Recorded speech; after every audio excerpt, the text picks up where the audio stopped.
Bismillahirrahmanirrahim. Assalamualaikum warahmatullahi wabarakatuh.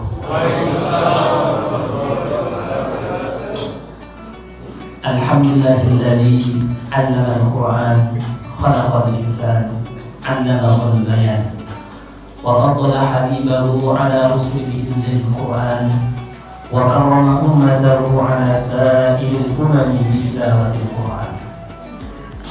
Tsumma assalatu wassalamu 'ala khairil anam sayyidina wa nabiyyina Muhammadin sallallahu alaihi wasallam. Amma ba'd. Yang saya hormati Bapak Ibu sekalian, jemaah Al-Atur rahimahullah.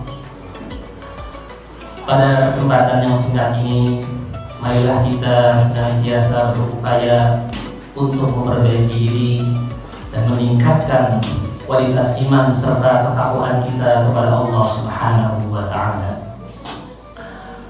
Karena sejatinya hanya bekal takwa inilah yang akan menemani kita nantinya untuk menghadap Sang Khalik.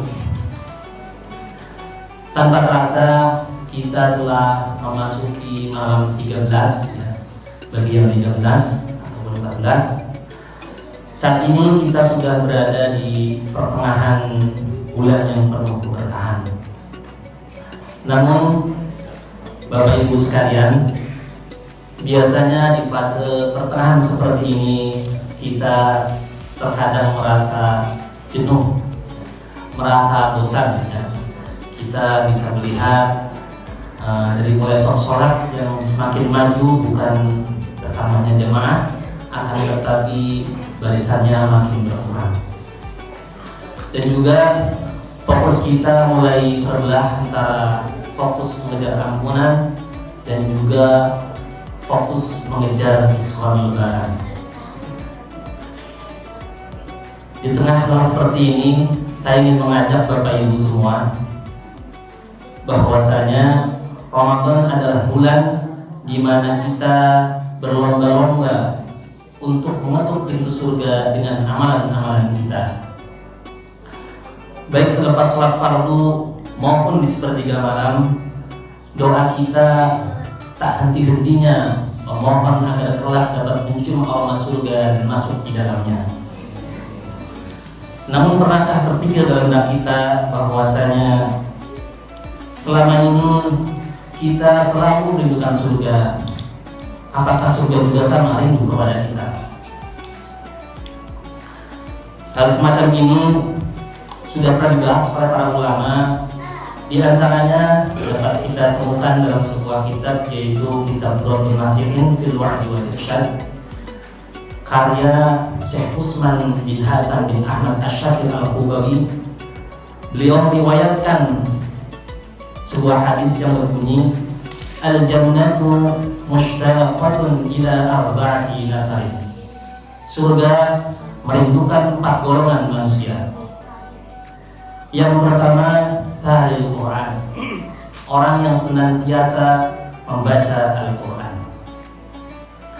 Mengapa surga merindukan orang-orang yang senang membaca Al-Quran? Allah Subhanahu wa Ta'ala berfirman dalam surah Fatir ayat 29, A'udzu billahi minasyaitonir rajim. Bismillahirrahmanirrahim. Innal ladzina yatluna kitaballah. Sesungguhnya orang-orang yang senantiasa membaca kitab Allah yaitu Al-Quran, wa aqamus shalah, dan melaksanakan sholat, wa anfaqu mimma razaqnahum, dan menginfakkan sebagian rezekinya yang telah kami berikan, sirran wa alaniyah, dengan diam-diam dan terang-terangan, yarjuna tijaratan lan tabur, mereka mengharapkan perdagangan yang tidak akan pernah rugi.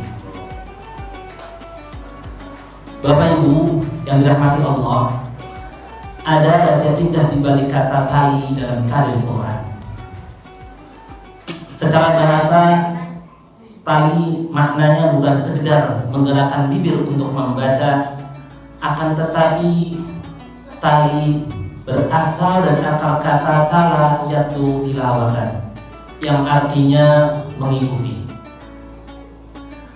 Para ulama menjelaskan bahwasanya seorang tadi yaitu mereka yang sejatinya membaca Al-Quran dan mengikutinya.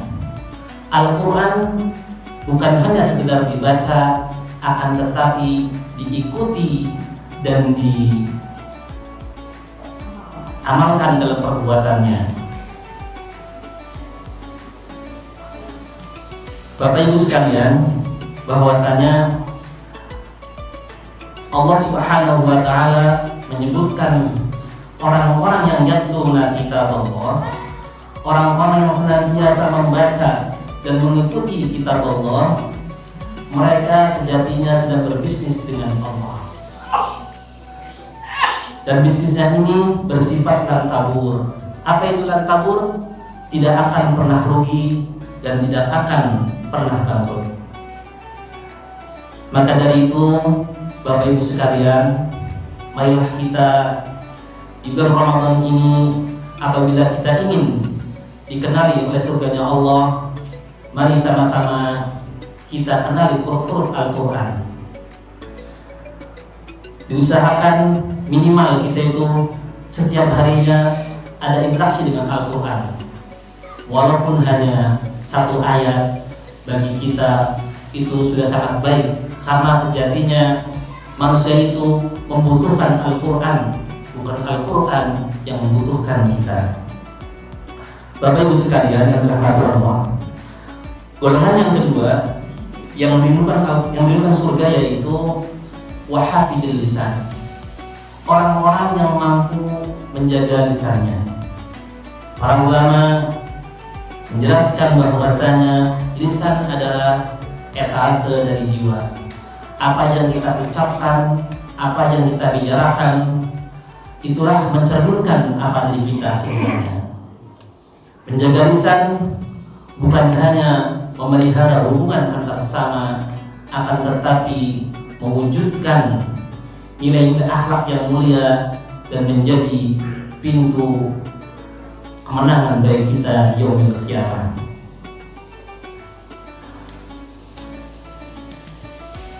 Seorang ulama mengatakan salamatul insan fi hifdzil lisan. Keselamatan manusia itu terdapat dalam menjaga lisannya. Syekh Utsman Al-Khubabi mengingatkan kita bahwa orang yang mendapatkan surga adalah mereka yang punya filter dalam berbicara. Jadi ketika dia akan berbicara, dia pikirkan dulu, apakah kata-kata saya ini menyakiti orang lain? Apakah kata-kata saya ini ada manfaatnya?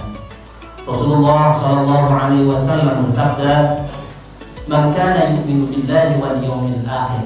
Barang siapa yang percaya kepada Allah dan hari akhir, falyaqul khairan aw liyasmut, maka hendaklah berkata yang baik atau diam. Jadi kalau kita ingin didudukan surga, mari kita jaga lisan kita. Kalau tidak bisa memuji, jangan memaki. Kalau tidak bisa menghargai, jangan menghina. Karena surga sangat merindukan orang-orang yang lisannya menjadi sumber kedamaian, bukan sumber perpecahan. Bapak Ibu rahimahullah, pada golongan yang ketiga yaitu pemimpin ji'an, memberi makan orang yang lapar. Syekh Utsman Al-Khubabi memberikan pelajaran berharga bahwasanya jalan menuju surga tidak hanya lewat sajadah dan tasbih, akan tetapi pintu surga justru terbuka di samping-samping kita, ada kita yang membutuhkan kita, ada di piring-piring anak yatim dan fakir miskin. Memberi makan bukanlah tentang kemewahan hidangannya, melainkan tentang kepedulian hati. Surga merindukan orang-orang yang peka terhadap lingkungannya dan melihat kebutuhan sesama, menjawabnya dengan kasih. Rasulullah SAW mengingatkan kepada kita bahwasanya orang-orang yang memiliki kelebihan harta dan dia menutup mata pada tetangganya dan orang sekitarnya, maka kata Rasulullah, laisal mu'min bukanlah seorang yang beriman. Alladzi yashba'u, orang yang kenyang, wajaruhu, sementara tetangganya jari'un ila jambi, mereka lapar, wa ya'lam, dan dia mengetahuinya. Bayangkan, Rasulullah mengatakan laisa mukmin, bukanlah seorang mukmin. Maka dari itu, Bapak Ibu sekalian, marilah kita pada kesempatan ini Allah Subhanahu wa taala mumpung masih kita diberi oleh Allah, mari kita ketuk pintu surga dengan cara berbagi. Sekotak nasi atau sebungkus roti yang kita berikan kepada orang yang lapar, bisa jadi itulah yang akan menjadi tiket kita untuk menikmati hidangan di surga nanti. Karena tidak ada perniagaan yang lebih menguntungkan daripada memberi makan hamba Allah dan mendapatkan ridhonya. Sampailah kita pada golongan terakhir, yaitu golongan yang keempat, waswaimina fi syahri Ramadan, orang-orang yang berpuasa di bulan suci Ramadan. Mungkin kita bertanya, bukankah semua orang Islam itu berpuasa? Benar, semua orang Islam berpuasa, akan tetapi tidak semua orang berpuasa dirindukan oleh surga. Syekh Utsman Al-Khubani dalam kitab yang memberikan catatan, yang dirindukan surga adalah mereka bukan hanya sekedar puasa yang pindah jam makannya dari siang pindah ke malam, akan tetapi mereka berpuasa dengan kualitas iman dan ihtisaban, penuh iman dan pengharapan. Mereka adalah orang-orang yang menjadikan Ramadan sebagai madrasah untuk mendidik hati. Mereka menahan lapar bukan karena tidak ada makanan, akan tetapi karena ketaatan. Mereka menahan emosi bukan karena takut kepada makhluk, akan tetapi mereka merasa diawasi oleh Allah Subhanahu wa taala. Ibarat tamu agung, Ramadan itu datang membawa ampunan, maka surga pun rindu kepada mereka yang sukses menjalankan diri spiritual. Allah Subhanahu wa taala bahkan menyiapkan satu pintu khusus untuk orang-orang yang berpuasa, yaitu pintu Ar-Rayyan. Inna fil jannati baban yuqalu lahu Rayyan. Sesungguhnya dalam surga ada satu pintu yang bernama Ar-Rayyan. Yadkhuluna as-sha'imuna yaumal qiyamah. Orang-orang yang berpuasa akan masuk melewatinya pintu itu pada hari kiamat. La yadkhulu minhu ahadun ghairuhum. Dan tidak ada yang dapat memasukinya selain mereka. Bapak Ibu sekalian, marilah kita jadikan puasa ini menjadi puasa yang bernilai pahala, bukan hanya kita menahan lapar dan haus saja. Mudah-mudahan apa yang kita niatkan, apa yang kita harapkan menjadi kebaikan buat kita. Bapak Ibu sekalian, intinya kalau kita ingin dirindukan surga, kuncinya hanya ada 4. Yang pertama, membaca Quran dan mengikutinya. Yang kedua, menjaga lisan. Yang ketiga, gemar berbagi. Dan yang keempat, menyempurnakan puasa. Insya Allah kita akan menjadi pribadi-pribadi yang akan dirindukan oleh surga nanti. Semoga Allah Subhanahu wa taala menerima amal ibadah kita di bulan Ramadan ini. Akhirul kalam, wabillahi taufiq wal hidayah. Wassalamualaikum warahmatullahi wabarakatuh.